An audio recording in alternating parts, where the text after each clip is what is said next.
नमस्कार मित्रमैत्रिणींनो, तुम्हा सर्वांचे लश लिव्हिंग डायरी रुचाज ब्लॉग्स या माझ्या यूट्यूब चॅनलवर मनपूर्वक स्वागत आहे. मी रुचा आणि आजच्या व्हिडिओमध्ये मी तुमच्यासाठी घेऊन आली आहे खूप स्पेशल आणि एक्सायटेड ब्लॉग. तुम्हाला माझा व्हिडिओ आवडला तर लाईक करा. माझ्या यूट्यूब चॅनलला लश लिव्हिंग डायरी रुचाज ब्लॉग्स या चॅनलला सबस्क्राईब करा. तसंच बेल आयकॉनवर सुद्धा तुम्ही क्लिक करा, म्हणजे माझे जेवढे पण पुढचे व्हिडिओ आहेत ते तुम्हाला सगळ्यात आधी कळतील. त्यामुळे लाईक, शेअर, सबस्क्राईब हे करायला अजिबात विसरू नका. सो वेळ न दवडता आपण सुरू करूया आपल्या आजच्या ब्लॉगला.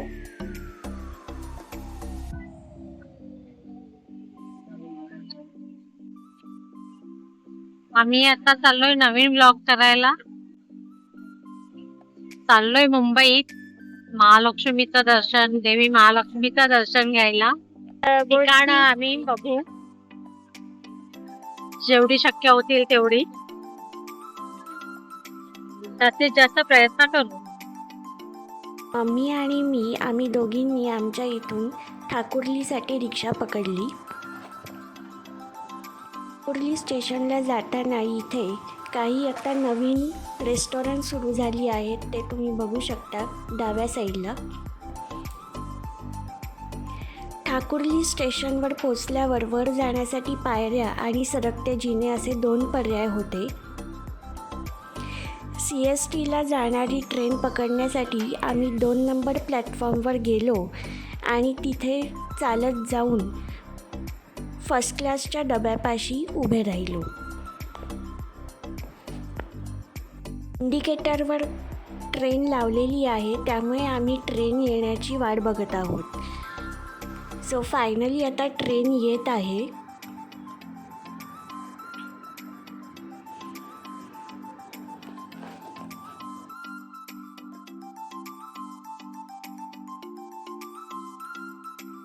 CSTला जाणारी ट्रेन आली आहे प्लॅटफॉर्म नंबर 2वर.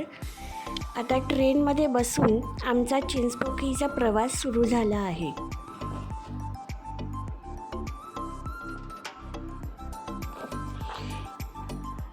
काही वेळातच चिंचपोकळी स्टेशन आले. ठाकुर्ली ते चिंचपोकळीचा आमचा 1.5 तासाचा प्रवास झाला आहे.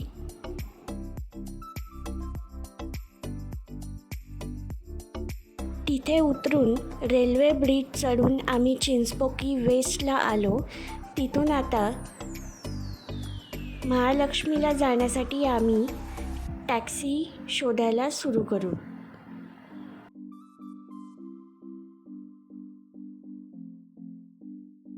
जिना उतरून आता आम्ही आलो आहोत पुढच्या दिशेने. इथे लेफ्ट साईडला एक गार्डन आहे चिंचपोकळी स्टेशन बाहेर, आणि आता सरळ समोर चालत जाऊन आम्ही महालक्ष्मीला जाणारी टॅक्सी पकडणार आहोत. सो इकडून टॅक्सी पकडून आम्ही महालक्ष्मी मंदिराच्या दिशेने निघालो. चिंचपोकळी स्टेशनच्या बाहेर महालक्ष्मीला जाण्यासाठी टॅक्सी अवेलेबल असतात.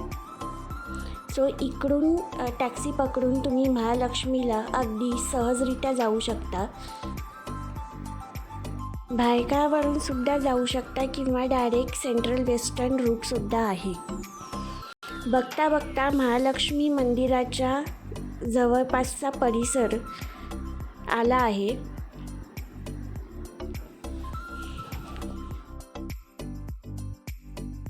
माझ्या उजव्या बाजूला तुम्ही बघू शकता हाजी अलीला जाणारा सुद्धा तिकडे रोड आपल्याला दिसत आहे. अगदी थोड्याच वेळात आपण महालक्ष्मी मंदिराच्या ठिकाणी पोहोचू.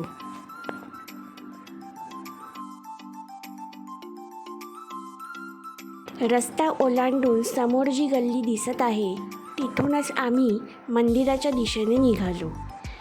गल्ली खूप लहान आहे, अरुंद आहे, त्यामुळे इथून चालताना जरा जपून आणि नीट बघूनच यावे लागते.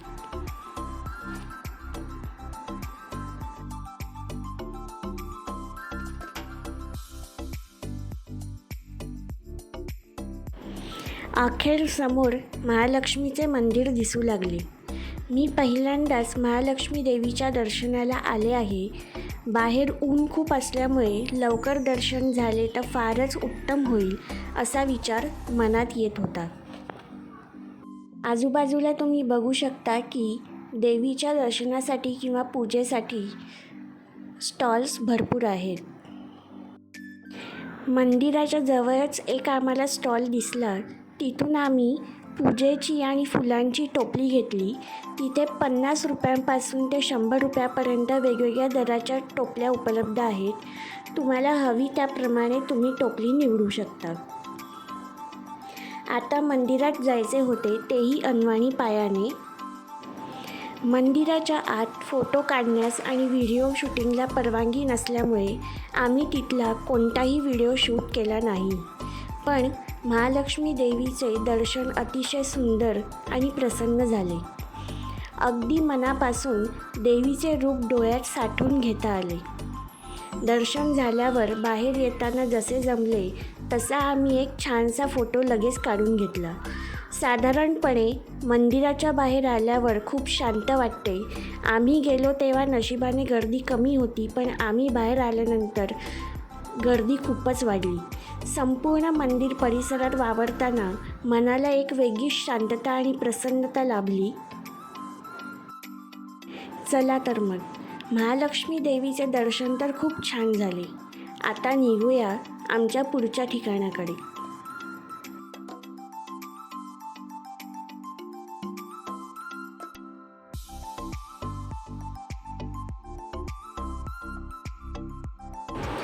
महालक्ष्मी देवीचे दर्शन घेऊन आम्ही आता आमच्या पुढच्या ठिकाणाकडे निघालो आहोत.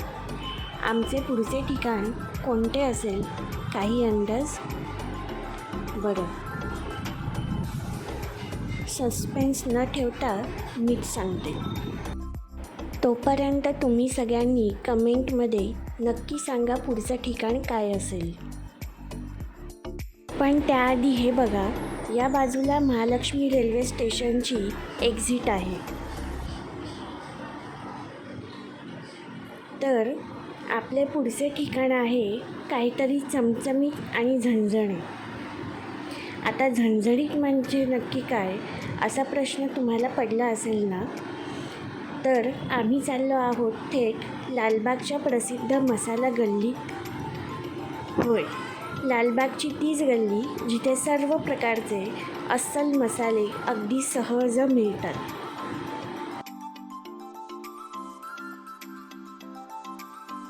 आम्ही आता लालबागच्या मसाला गल्लीत पोहोचलो आहोत. गल्लीत पाऊल ठेवताच मिरच्यांचा इतका खमंग घमघमाट सुटलाय की काय सांगू.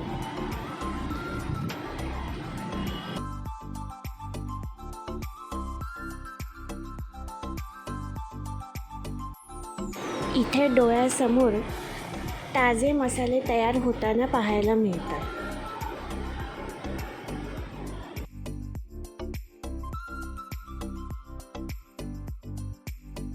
आम्ही मसाला घेण्यासाठी आलो आहोत SB खामकर मसाले यांच्या दुकानात.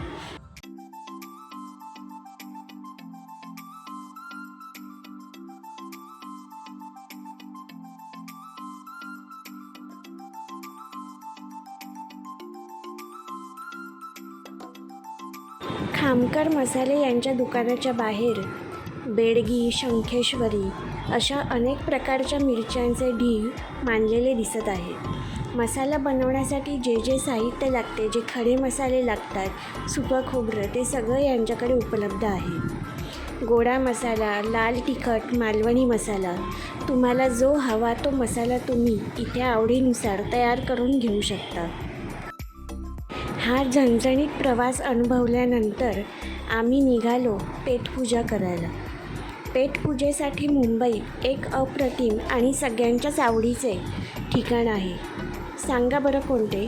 पटकन मला कमेंट करून सांगा.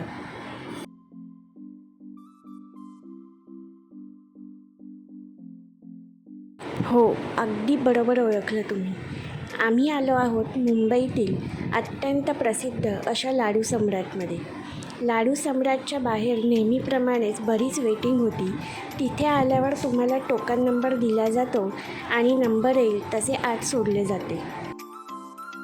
शेवटी आमचा नंबर आलाच. आम्ही पटकन लाडू सम्राटचे मेनू कार्ड हातात घेतले आणि ऑर्डर ठरवू लागलो. यांचा मेनू खूपच सुंदर आहे. अस्सल मराठी पदार्थांसोबतच इतरही अनेक डिशेस इथे मिळतात.